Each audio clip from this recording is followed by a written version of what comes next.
Por el espacio. Mi nombre es Andrea Navarro, soy corresponsal de la agencia de noticias Bloomberg News.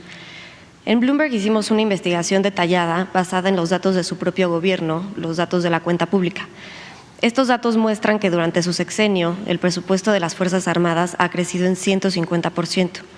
Encima de este incremento, las Secretarías de Defensa y de Marina han registrado un sobreejercicio de 20% por casi 200,000 millones de pesos. Esto en el contexto de la austeridad republicana que ha caracterizado al resto de su administración. Una gran parte de estos recursos se ha ido a obras que usted ha designado como prioritarias: Tren Maya, Tren Interoceánico, Aeropuerto Felipe Ángeles o el Aeropuerto de Tulum. Presidente, estos números se contrastan con los resultados que también su propio gobierno reporta en homicidios dolosos. Hasta ahora van más de 170,000, que son 34,000 más que en el sexenio de Enrique Peña Nieto y 67,000 más que en el sexenio de Felipe Calderón.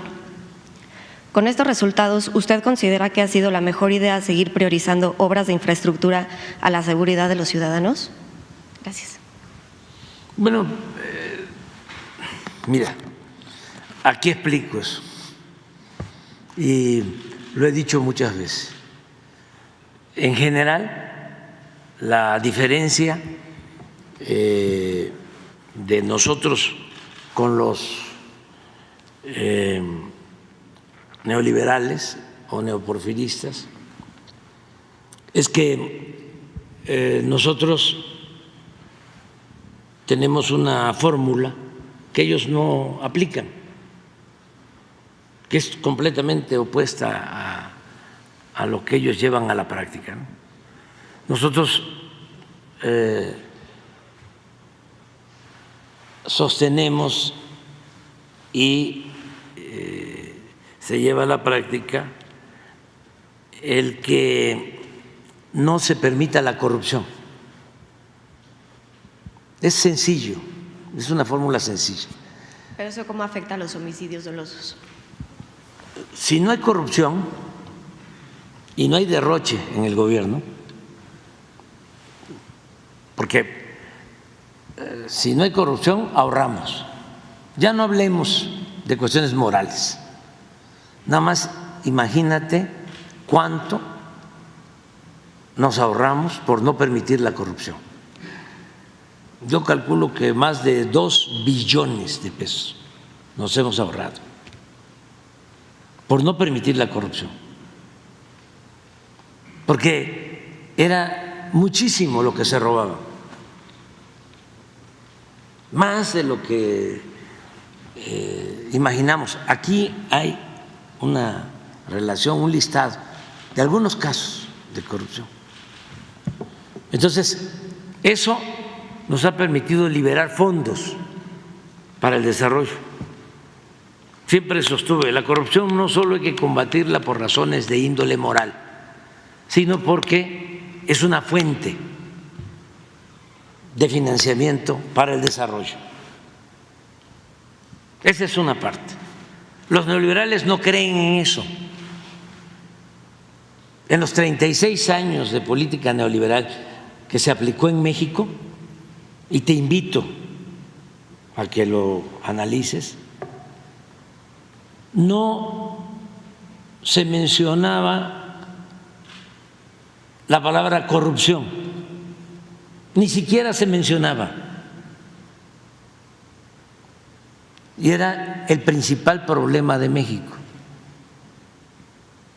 Para que veas el pacto de silencio, que estamos hablando, de la oligarquía que se dedicaba a saquear, traficantes de influencia, gobernantes al servicio de la mafia del poder, intelectuales orgánicos, legalizando, legitimando la corrupción, todo. Como en el porfiriato, que existían los científicos, o sea, toda una estructura de poder de la élite. Entonces, eso nos permitió tener fondos, liberar mucho dinero.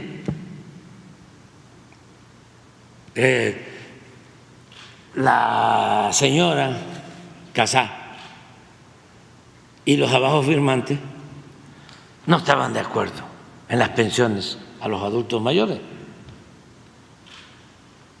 Lo puedo garantizar, aunque ahora digan lo contrario. Para ellos eso es populismo, paternalismo. Pero esos fondos se han ido a financiar estas Ahora obras. voy por parte. Entonces, ahí hemos ahorrado.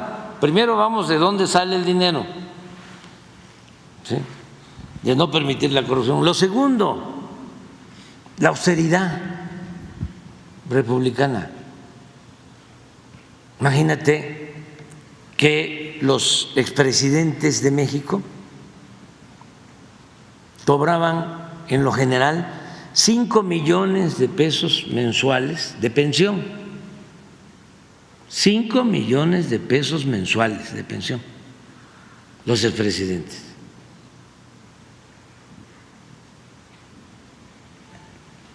Pues ellos están también molestos, ¿no? Ay, no les gustaba la pensión al adulto mayor. Estamos hablando del doble discurso, de la doble moral, de toda esta hipocresía. La multimillonaria cantidad que el ejército mexicano gastó en proyectos gubernamentales, equipos y aeronaves. Desde que asumió el poder en 2018, el presidente Andrés Manuel López Obrador incrementó el presupuesto militar a un 150%. Distintas organizaciones civiles y especiales han subrayado el problema que representa el empoderamiento económico de las Fuerzas Armadas por parte del gobierno del presidente Andrés Manuel López Obrador, que incrementó el presupuesto militar en un 150% desde que asumió el poder en 2018. De acuerdo con el diario El Financiero, el ejército mexicano ha excedido su asignación presupuestaria en un notable 29% durante el pasado año, destinando la mayor parte de estos recursos excedentes a proyectos de infraestructura ligados estrechamente a la agenda federal. Entre estos destacan la construcción del Tren Maya y la inversión en la aerolínea estatal mexicana, proyectos que en conjunto han reconfigurado el papel de la Secretaría de Defensa Sedena en la economía nacional. El incremento del presupuesto militar en la gestión del presidente López Obrador manifiesta una tendencia hacia la utilización de las Fuerzas Armadas en la realización de proyectos de infraestructura de gran envergadura. Sin embargo, este aumento en el gasto no ha estado exento de controversias, especialmente por la manera como se ha gestionado financieramente los recursos. La Sedena, que engloba tanto el ejército como la Fuerza Aérea, fue autorizada a gastar 112 millones de pesos, aproximadamente 6.6 mil millones de dólares en 2023, pero sus gastos ascendieron a 144 mil millones de pesos, evidenciando un sobregasto significativo del 29%. Este desbordamiento presupuestario se amplía al Tren Maya, un proyecto inicialmente asignado al Fondo Nacional de Fomento al Turismo, que fue transferido a la Sedena en septiembre del 2023 sin aprobación del Congreso, asignándole 10.100 millones de pesos, casi 600 millones de dólares de un presupuesto inicial de cero.